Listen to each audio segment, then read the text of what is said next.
बंदौ गुरुपद खंज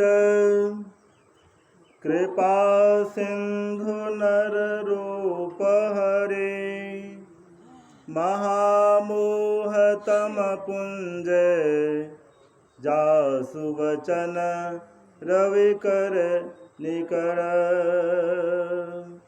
धन्य धन्य सतगुरु सुखद महिमा कही न जाए।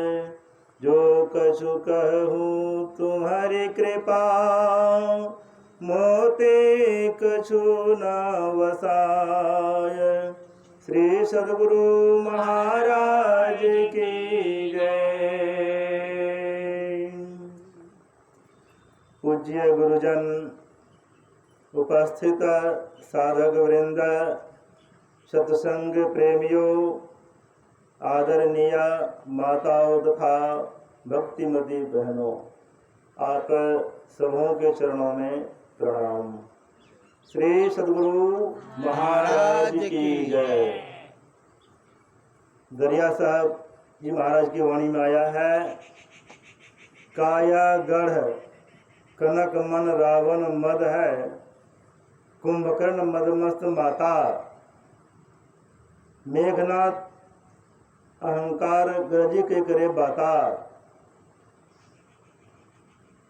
भगत विभीषण भरम जाको नाही, राम के काज में राता। कह दरिया नहीं कुल नासिया, दया रूप मंदोदरी कही बाता। अभी हम लोग राम और रावण युद्ध प्रारंभ होने वाला है, उनकी चर्चा पाठ के क्रम में सुन रहे थे। युद्ध भगवान श्री राम और रावण में है। गोस्वामी जी लिखते हैं, महा अजय संसार रिपु जीत सकई सो वीर, जाके असरथ होय दृढ़ सुनहु सखा मति धीर। त्रेता युग में एक रावण था, कलयुग में भय हजार। द्वापर युग में एक दुर्योधन था, कलयुग में काला बाजार। अभी हम लोग सुन रहे थे, भगवान श्री राम पैदल हैं, रावण रथ पर सवार हैं। विभीषण देखकर अधीर हो जाते हैं।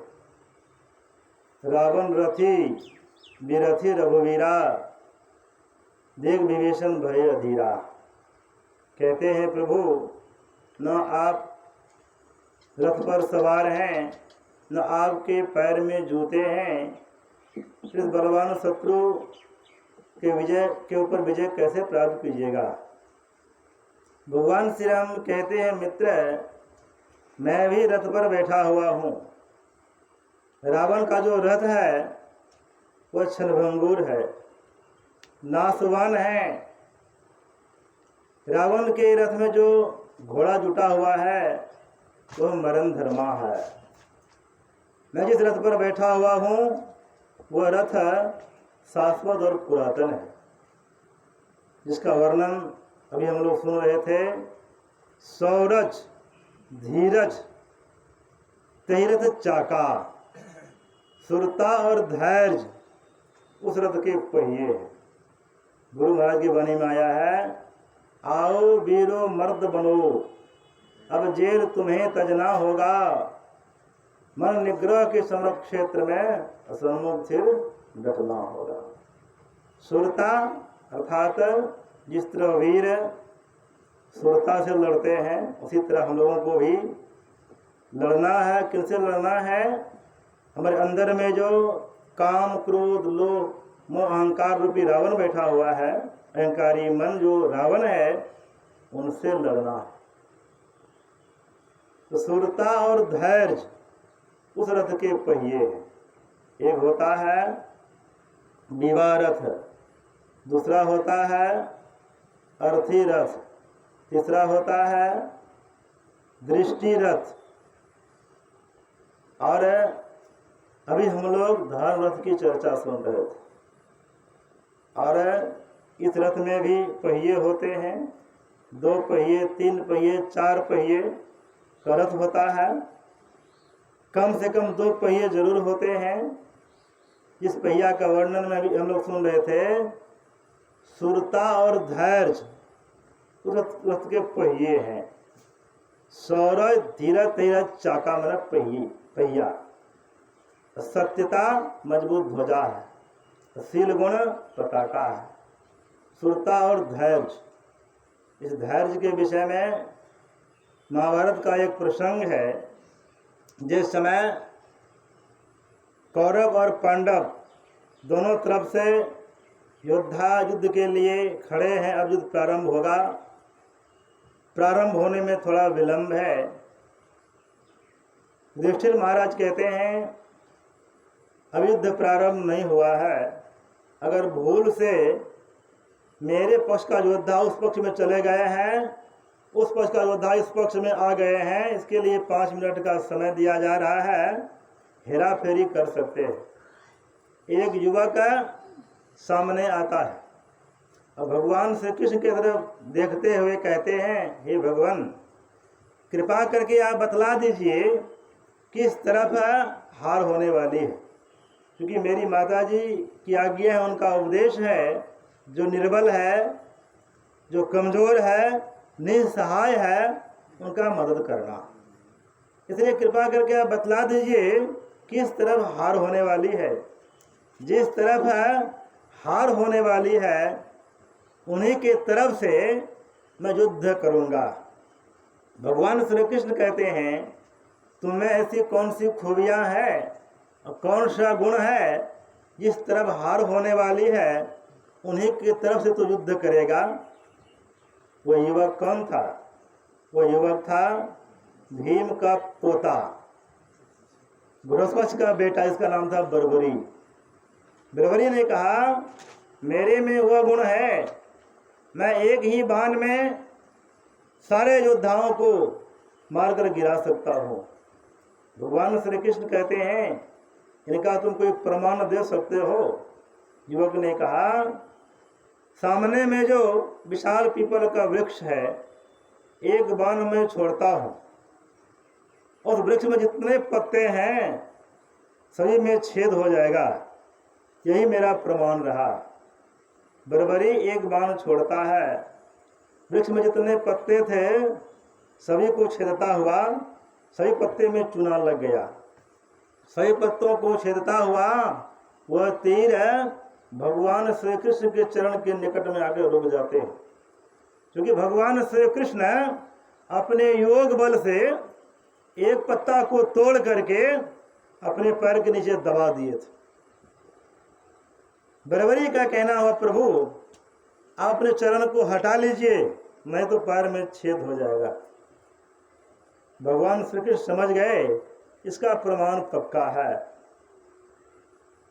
भगवान श्री कृष्ण खुश हो जाते हैं और कहते, वत्स, मैं तुम्हारी वीरता से विज्ञ हूँ, मुझे विश्वास हो गया, लेकिन मेरी कुछ मांग है, क्या कुछ मिलेगा? बर्बरी का कहना हो, प्रभु आप जो मांग लीजिए। बर्बरी से भगवान श्री कृष्ण कहते हैं, अपना सिर दे दो। भगवान कुछ देते नहीं, लेते नहीं हैं, लेते हैं कम, देते हैं बहुत। बर्बरी को बहुत लाभ हुआ भविष्य में इनसे। सिर झुका देते हैं और गुनगुनाने लग गए। भगवान श्री कृष्ण कहते, क्या बात है, कुछ बोलना चाहता है? नहीं नहीं प्रभु, बात कोई नहीं है कि मेरी इच्छा थी मैं भी इस महाभारत युद्ध को देखता। कितना धैर्य है, तनिक भी वे अपनी देह का ममता नहीं रखते हैं, मरने जीने का डर नहीं रखते, सिर झुका देते हैं। सुदर्शन को आदेश दिया गया, चक्र को उनके सिर को काट के हटा दिया गया और उस सिर में प्राण प्रतिष्ठा दे करके, दिव्य दृष्टि प्रदान करके पर्वत पर टांग दिया गया। उसी जगह से बर्बरी सारे महाभारत के दृश्यों को देखा और अंत में निष्कर्ष भी बताया। और इतने अच्छे महात्मा थे, बाद में युधिष्ठिर महाराज, अन्य वीर सब भी उनको जाके प्रणाम किए, उनसे बहुत शिक्षा संबंधित बातों को ग्रहण किए। सूरता और धैर्य उस रथ के पहिए। सत्यता क्या है? ध्वजा है। रथ के अंदर में बीच में ध्वजा होती है, अगल बगल पताके टंगे हुए रहते हैं जो शील गुण का प्रतीक है। महाभारत का एक प्रसंग और है, जिस समय कर्ण, अभी हम कर्ण की चर्चा सुन रहे थे, जिस समय कर्ण और अर्जुन में युद्ध हो रहा था, कर्ण बाण छोड़ते हैं, अर्जुन का रथ का पहिया 3 डेग पीछे चला जाता है। भगवान श्री कृष्ण भूरी भूरी प्रशंसा कर रहे हैं कर्ण की। इसके बाद अर्जुन बाण छोड़ता है, कर्ण का रथ का पहिया कई एक डेग पीछे चला गया, भगवान कुछ नहीं बोलते। इसके बाद पुनः कर्ण का छोड़ा हुआ बाण अर्जुन के रथ को 3 डेग पीछे कर देता है। फिर भगवान श्री कृष्ण भूरी भूरी प्रशंसा करने लग गए, अर्जुन को रहा नहीं गया। अर्जुन कहते हैं, प्रभु मैं बाण छोड़ता हूँ, कर्ण का रथ बहुत पीछे चला जाता है, अब कुछ नहीं बोलते हैं। अब ये बाण छोड़े 3 डेग पीछे चला गया है, अब इतनी बड़ाई उनकी कर रहे हैं। भगवान श्री कृष्ण आंख बंद करते और हनुमान जी से कहे, हनुमान जी आप थोड़े समय के लिए इस रथ से नीचे उतर जाइए, क्योंकि हनुमान जी भीमसेन को वचन दिए थे, इस युग में मैं प्रत्यक्ष रूप में तो नहीं, लेकिन भगवान श्री कृष्ण का जो रथ होगा उसमें ध्वजा जो रहेगी, उस ध्वजा में मैं सूक्ष्म रूप में रह करके तुम लोगों की मदद करूंगा। सबों की ऐसी मान्यता है, हनुमान जी का वासा ध्वजा में है, लहर लहर लहराई हो झंडा बजरंग बली की। हनुमान जी रथ से नीचे, झंडा से नीचे उतर जाते हैं और भगवान श्री कृष्ण भी अपने वजन को हल्का कर लेते हैं। इसके बाद जब कर्ण बाण छोड़ते हैं, कर्ण का छोड़ा हुआ बाण से अर्जुन का रथ बहुत पीछे चला गया, यानी कि युद्ध मैदान से ही बहुत पीछे चला गया। अर्जुन को आश्चर्य का ठिकाना ना रहा, हाथ जोड़ते हैं कि प्रभु यह क्या हो गया। भगवान श्री कृष्ण कहते हैं, अर्जुन जिस रथ पर बड़े बड़े पहाड़ और चट्टान को लेकर के हनुमान जी विराजमान थे और तीनों लोगों के वजन को लेकर के, भार को लेकर के मैं बैठा था, उस रथ को अगर कर्ण 3 डेग पीछे कर दिया, क्या कम हुआ? कहने का मतलब सत्यता क्या है? ध्वजा है, शील गुण पताका है। शील गुण, एक बार देवराज इंद्र प्रहलाद के पास आए थे शील गुण ग्रहण करने के लिए, ब्राह्मण का वेश धारण करके। सेवा में सेवारत हो गए, कुछ दिन सेवा करते हैं। प्रहलाद कहते हैं, हे ब्राह्मण देवता, आपकी सेवा पूरी हुई, कुछ मांग लीजिए। कहते हैं, आप मेरा अपना शील गुण दीजिए। कहते हैं, आप क्या इंद्र हैं? कहने का मतलब शील गुण क्या है? पताके हैं उस रथ के, शतशील ध्वजा पताका। बल विवेक दम परहित घोड़े, घोड़ा भी जुटा रहता है रथ में। सारासार ज्ञान इंद्रिय बल और परोपकार घोड़े हैं। जिस घोड़ा को बंधा किसे गया है? क्षमा कृपा समता रजू जोरे। क्षमा कृपा और समता रूपी रस्सी से वो घोड़ा जुटा हुआ है। एक बार मैं शांति संदेश की पत्रिका में पढ़ा था, दीर्घती नामक एक राजा के ऊपर कोई दूसरा राजा चढ़ाई कर दिए, राजा दीर्घती की हार हो गई। जो राजा विजय प्राप्त किए थे उनको राय से निकाल देते हैं। राजा दृढ़गति जंगल में छिप कर रह रहा था अपनी पत्नी और अपने पुत्र के साथ। उनका बेटा दीर्घायु जंगल में लकड़ी चुनता था, बाजार में ले जाकर बेचता था। उनसे जो पैसे बनते थे, सामग्री खरीद कर लाते थे, बनाते थे, खाते थे, माता पिता को खिलाते थे, सेवा करते थे। इस प्रकार कुछ दिन बीता। राजा साहब के मन में हुआ कि जो हार खाए हैं वो चुपचाप बैठे हुए तो नहीं होंगे, कुछ न कुछ सोचता होगा, प्रतिशोध का बदला लेने के लिए कुछ कुछ सोचता होगा। इसलिए न रहेगी बांस न बजेगी बांसुरी, क्यों ना उनकी जीवन लीला को समाप्त कर दिया जाए। मंत्री को भेजते हैं और गुप्तचर को भेजते हैं, जाओ पता लगाओ तो वो राजा जंगल में कहाँ छिप कर रह रहा है, उनको राजदरबार में पेश करो। खोजा जाता है, ढूंढने पर उनके पास जाते हैं। जिस समय ये लोग गए थे, उनका बेटा दीर्घायु लकड़ी बेचने के लिए बाजार चला गया था। राजा दृढ़गति और उनकी पत्नी को पकड़ कर लाया गया, राजदरबार में पेश किया गया। राजा साहब घोषणा कर दिए, कल ठीक 12 बजे दिन में इन दोनों को फांसी दी जाएगी। इस फांसी को देखने के लिए बहुत नर नारी इकट्ठे हुए, हजारों की भीड़ लग गई। अब उनको फांसी दी जाएगी।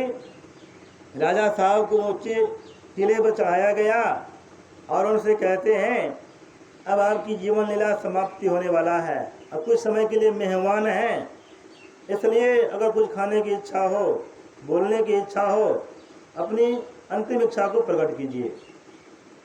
राजा दृढ़गति बुलंद आवाज में कहता है,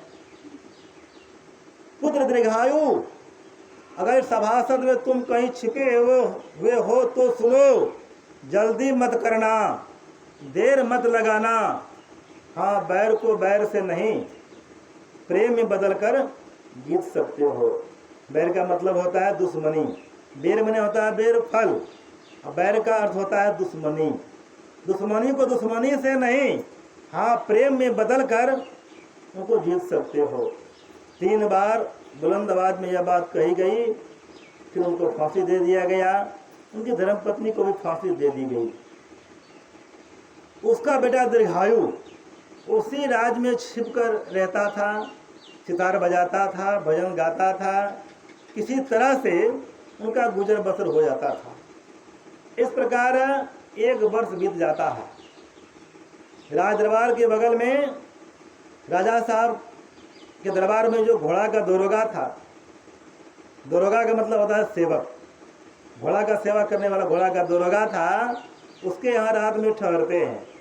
भोजनोपरांत गाना गाने लगे, सितार बजाने लगे। गर्मी का मौसम था, राजा रानी को नींद नहीं आ रही थी तो छत पर टहल रहे थे। ये जो सितार बजाते थे, भजन गाते थे, राजा साहब को सुनने में बहुत अच्छा लगा। सवेरा होता है, उस घोड़ा के दरोगा को, सेवक को बुलाते हैं, कहते हैं तुम्हारे यहाँ रात में कौन गाना गा रहा था, उनको राज दरबार में पेश करो। पेश किया गया। राजा साहब ने कहा, तुम बहुत बढ़िया भजन गाते हो, इसलिए तुम इस राज दरबार में रहा कर मुझे भजन सुनाया कर, सितार बजाया कर। राज दरबार में वो युवक रहने लग गया। राजकोष से खाने पीने की सारी व्यवस्था उनके लिए हो रही थी। कोई दिन बीता। राजा साहब ने कहा, तुम केवल भजन ही गाते हो, कुछ और काम करो। राजा साहब उनको कुछ काम सौंप दिए। पढ़ा लिखा विद्वान तो था ही, बड़े ही कुशल ढंग से काम को पूरा किया। राजा साहब खुश हो गए, तो दूसरा पद दे दिए, उसको भी पूरा किया, तीसरा पद दे दिए। इस प्रकार उनकी पदोन्नति होने लग गई। अंत में राजा साहब उनको अपना अंगरक्षक, बॉडीगार्ड बना लेते। राजा साहब जहाँ जाते उनके साथ में युवक भी जाता था। एक दिन राजा साहब शिकार खेलने जंगल जाते हैं। एक शिकार का पीछा करते करते बहुत दूर चले गए। राजा साहब थक जाते हैं। युवक से कहा, देखो मैं बहुत थक गया हूँ, थोड़ा विश्राम करूँगा। जंगल में कोई व्यवस्था नहीं थी, चौकी पलंग की कोई व्यवस्था नहीं। एक सब्जी पर वह युवक बैठ जाता है और उनके गोद में सिर रख करके राजा साहब सो गए, आराम में चले गए, नींद आ गई। जब नींद आती है तो युवक मन ही मन सोच रहा है, यही मेरा दुश्मन है, इन्होंने ही मेरी माताजी और पिताजी का वध करवाया, फांसी दिलवाया, इन्हीं के चलते हम दर दर की भीख मांगे, इनके यहाँ नौकरी करता हूँ, बड़ी गार्ड वाला काम करता हूँ, क्यों ना इनकी जीवन लीला को समाप्त कर दिया जाए। मयान से तलवार निकालते हैं और प्रहार करेंगे। तब तक क्या होता है, पिताजी की बात याद आती है, जल्दी मत करना, देर मत लगाना, बैर को बैर से नहीं, हाँ प्रेम में बदल कर जीत सकते हो। तलवार को मयान में समेट देते हैं, मयान में समेट देते हैं तलवार को। तब तक राजा साहब की नींद टूटती है, चौंक कर उठते हैं। युवक ने कहा, राजन क्या हो गया आपको? राजा साहब ने कहा, वत्स देखो मैं अभी स्वप्न में देख रहा था, दीर्घाती का बेटा दीर्घायु मेरी गला काट रहा है। युवक ने कहा, दीर्घायु तो मेरा ही नाम है। सुनने भर की देर से राजा साहब और थर-थर कांपने लग गए। यह सुनसान जंगल है, यहाँ इनके और मेरे सिवा और तो कोई है नहीं, यह जवान है, मैं बूढ़ा हो गया हूँ, अब मेरी जान नहीं बचेगी। राजा साहब हाथ जोड़ लेते हैं, कहते वत्स तुम मुझे क्षमा कर दो, मैं तुम्हारे साथ जघन्य अपराध किया है, तुम मुझे क्षमा कर दो। कहते ना वो क्षमा कृपा समता रजू जोड़े। दीर्घायु ने कहा, राजन मैं आपको क्षमा कर दे, क्षमा सुनती उस भजन को इसके पास कुछ गरल हो, क्षमा कर दी, मैं आपको क्षमा कर दिया, लेकिन आप भी मुझे वचन दीजिए, मैं तो यहाँ सबल हूँ, आप निर्बल हैं। राज दरबार जाने के बाद आप सबल हो जाएंगे और मैं निर्बल हो जाऊंगा। राजा साहब ने कहा, वक्त वैसा ही होगा, जान में जान आई, अब क्या शिकार खेलेंगे। वहाँ से घर वापस जाने लग गए। तरह तरह की बातें मन में उपज रही है, कितना सुंदर लड़का है, पिताश्री कितने बड़े आज्ञाकारी है, राजपुत्र तो है ही, पढ़ा लिखा विद्वान है ही, मेरी बेटी तो शादी के काबिल हो गई है, क्यों ना इन्हीं के साथ विवाह कर दूं और उनके पिता से जो राज छीन कर लिया उनको वापस कर दूं, अपनी बेटी के साथ उनका विवाह कर देते। क्षमा कृपा समता रजू जोड़े, क्षमा कृपा और समता उसी से जुड़े रहते हैं, बंधे रहते हैं। इस भजन सारथी सुजाना, ईश्वर का भजन अति चतुर सारथी है, वैराग्य ढाल है और संतोष तलवार है। दान परशु, परशु कहते हैं फरसा को, दान परशु बुद्धि शक्ति प्रचंडा, बल विज्ञान कठिन को दंडा। इस प्रकार बहुत सारी बातों को हम लोगों ने सुना है। इसके लिए हम लोगों को चाहिए कि